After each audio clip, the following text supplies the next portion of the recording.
Hey, what's going on everybody? Servo here. Welcome back to the channel. Today, we are going to dive in and see what you should be doing to prepare for update 11, the Mulan Lucky Dragon update.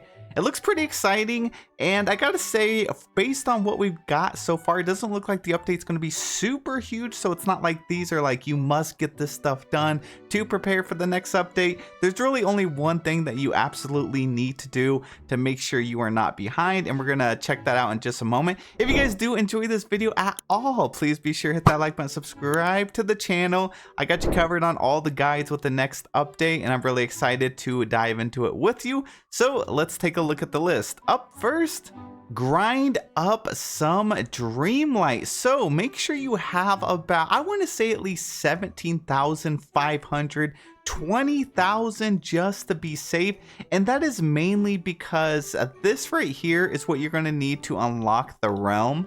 Whenever we first got the game, a lot of these down here was like 3,000, and then it started going up and up like every single time. I think the Lion King one was like 7,500 Dreamlight. It just kept increasing over and over. It could have been a little bit more than that. And then the Beauty and the Beast realm was very expensive. And then the Monster Inc. realm was, I think, 15,000 Dreamlight. So this bad boy right here, which should be the realm for Mulan, should be the door to the realm, I'm thinking it's going to be around 17,500. Either way, make sure you grind up Dreamlight because you do not want to not have enough for it. So I personally think 20,000 would be the sweet like safe spot, but it could be a little bit lower than that. Now, how do you get to Dreamlight? The fastest way is to go over here to your Dreamlight tab and then do these Dreamlight duties. Of course, they're very simple stuff, like feed a raccoon will give you 200, sell just one mineral will give you 300. That right there is 500 just right off the bat.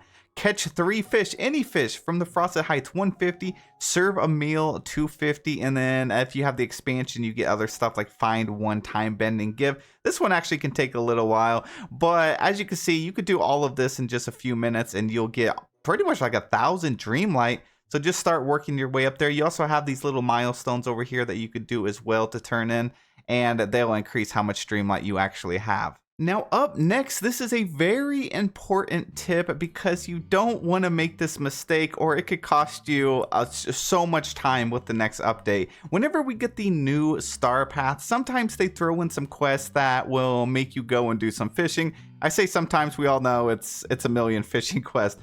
But if you see at the bottom right of my screen down there where it says tab and you see that little icon above it, is the B button. Press B or whatever it says on the platform you're on, and right here you're going to see your elixirs, your buffs and stuff. So if you have the growth elixir, it'll show you how much I have, 240. If you have the miracle pickaxe polish, I have 608. The shovel varnish, I have 23. The fishing bait, this is big because sometimes in the star path you have to fish for a fish that is in a white circle, and you do not want to have like 200 or 300, otherwise you're going to have to keep fishing to get rid of that elixir. So I recommend having none or less than like 10 or whatever is manageable to you. So don't activate a bunch of fishing bait because it could cost you later. There's currently no way in the game to erase the elixir once it is applied. So the only thing I usually spam having a lot of is of course the pickaxe polish and the growth elixir. Shovel varnish I don't use too much, but you can still put a lot on there if you want. Just the fishing bait don't, and if you already have a bunch on there, well, you have some time to go ahead and get it off of your screen, get it off of your character. And also another way to see if you have it and you just can't figure out how to push this button, if you get your fishing rod out, it is glowing like you can see right here. That means you have some, so you'll just have to keep fishing until it's completely gone. And you will have to do that by fishing in the bubbles. Now, another pretty good tip that could help you if you just want to speed the star path a little bit is make sure you don't collect your night thorns. There's a few tasks that are usually like, you know, collect 40 night thorns or collect 50, and sometimes we'll have to do that 2 or 3 times. So if you're someone that actually wants to get through your star path a little bit faster, this is a tip that I definitely recommend saving. And it's not exactly just for speedrunning. They actually shrink down how long we have to do star paths. So if you have multiple accounts, then you obviously need to do this as fast as possible so you don't fall behind. It used to be like 50 days, and then now they're like a little bit shorter. I'm not sure what this one's going to be, but I imagine it's going to be shorter. So if you have multiple accounts, this tip is definitely going to help you. And if you do own the expansion and you go over to Eternity Isle, you will actually be able to do the Splinters of Fate too. So if you have the expansion, you definitely have an advantage. A slight pay to win, but not exactly. It just makes it a little bit easier so you don't really have to worry about saving them. I think the Night Thorns spawn about 10 or so a day, so it's not a huge issue if you end up not doing this. But the Splinters of Fate, which are these things right here, will also count towards the Night Thorns like Star Path duties. Now here's another big one. You want to go over here to the shop and see how many moonstones you have, and you're going to want to collect some moonstones because the new update, like all the updates, come with lots of new premium shop items. So if you want the premium shop items, you're going to need moonstones. It is possible they could give us another dream bundle. I mean, it's not super likely, but you never know. This would be 4,000 for that. But you will have to buy the Star Path if you want it, and that's about 2,500 for the cheapest version of the Star Path. So I recommend at least having 2,500 moonstones. Now you will be able to get your results on Dream Snaps back and hopefully get close to that, you know, 1,200, 1,500, 2,500, 4,000, whatever. Hopefully get some through there. But if you are pretty low on them now, you could go ahead and make sure you're collecting the Moonstone chests daily. They're the little blue chests. Let's see if we can go ahead and find one over in my main valley. And the best way to find these chests, I think, is just to get like an aerial view. So go into furniture mode and then just kind of scan the area until you find one.